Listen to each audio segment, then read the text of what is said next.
একবার, শুধু একবার চেষ্টা করেছিল কিছু মানুষের মতো মজা করতে, কিন্তু সে একবারেই শেষ হয়ে গেল সবকিছু।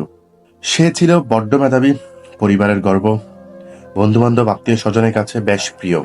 স্বপ্ন ছিল আকাশ ছোঁয়ার, কিন্তু এক বন্ধুর ভুলটাকে সে হাঁটল মাদকের পথে।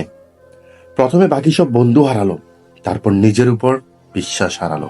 সবশেষে পরিবার, স্বপ্ন, ভবিষ্যৎ সবকিছুই যেন ধুলোয় মিশে গেল।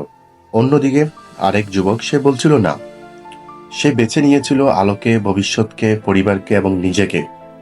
আজ সে সফল, কারণ সে জানতো মাদক নয় জীবনের সবচেয়ে বড় শক্তি। একবার নিলেই শেষ হতে সময় লাগে না, কিন্তু একবার না বললেই বেঁচে যায় একটা জীবন। মাদককে না বলুন, জীবনকে ভালোবাসুন। আপনি একবার বদলে গেলে হয়ে উঠবেন অনেকের কাছে অনুপ্রেরণা। আপনার জানা কোনো মাদক সেবন করা ব্যক্তির গল্প থাকলে সচেতনমূলকভাবে কমেন্টে জানিয়ে দিতে পারেন, এবং ভিডিওটি সচেতন বার্তা হিসেবে চাইলে আপনার টাইমলাইনে শেয়ার করে অন্যকে দেখার সুযোগ করে দিতে পারেন।